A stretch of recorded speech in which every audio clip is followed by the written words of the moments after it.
Para sa 2 taong aming nakilala, halos ayaw daw nila noong sumapit ang Pasko dahil mas daman nila ang kanilang kakapusan sa buhay. Pero biglang bumaligtad ang kapalaran at sila'y nabiyayaan ng sobrang kaginhawaan. Kumusta naman kaya ngayon ang buhay ng milyonaryo ng Pasko?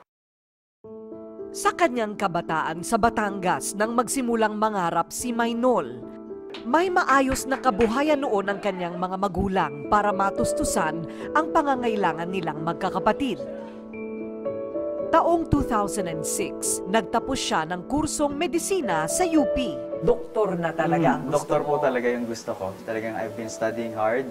Na yun nga po, naging cum laude ako and natapos ko yung kurso ko ng 3.5 years lang. Ngunit biglang nagbago ang takbo ng kanyang kapalaran. Doon po ako papunta na sa specialization, neurosurgery. Doon ko po nalaman na Naudlot pa. bagsak na po yung financials ng pamilya. Magpapasko pa naman noong sila ay lumipat sa isang maliit at masikip na bahay. Hindi na rin niya naipagpatuloy ang pagpapakadalubhasa sa kanyang propesyon.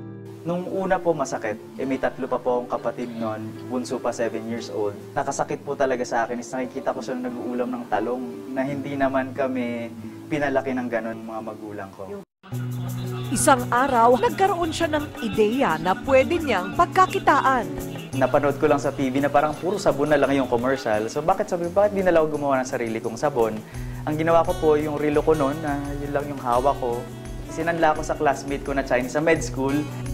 Ang kaunting puhunan ay ipinambili niya ng materyales. At siya na mismo ang gumagawa ng mga handmade soap na ito na kanyang inilalako sa mga tindahan sa Maynila.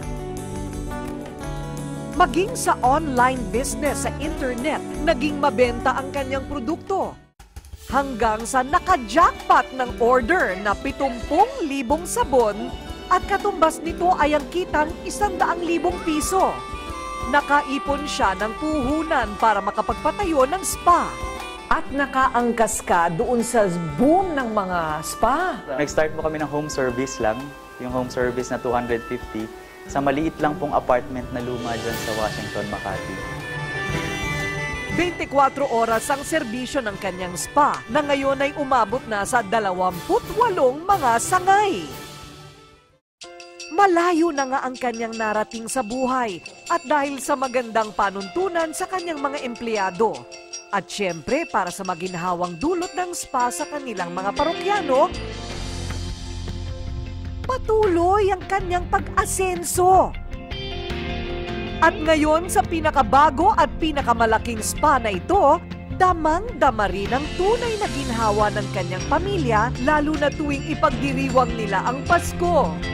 At ito ang mahiwagang relo na sinangla ni Doc Nol. For 1,500 pesos na ngayon, ay lumago na hanggang sa ikaw ngayon ay multimilyonaryo na. Dapat ikaw ikwadro mo ito. Ha? Naiiyak ako. Naiiyak ka nga? Bakit ka ba naiiyak? Dati nga po nung nagbebenta ako ng sabon, sinasabihan pa ako na doktor ka nga kahit 5, wala ka naman. Na hindi sa natapos na kurso ang tagumpay. Ang tagumpay po talaga ay nakasalalay sa hard work.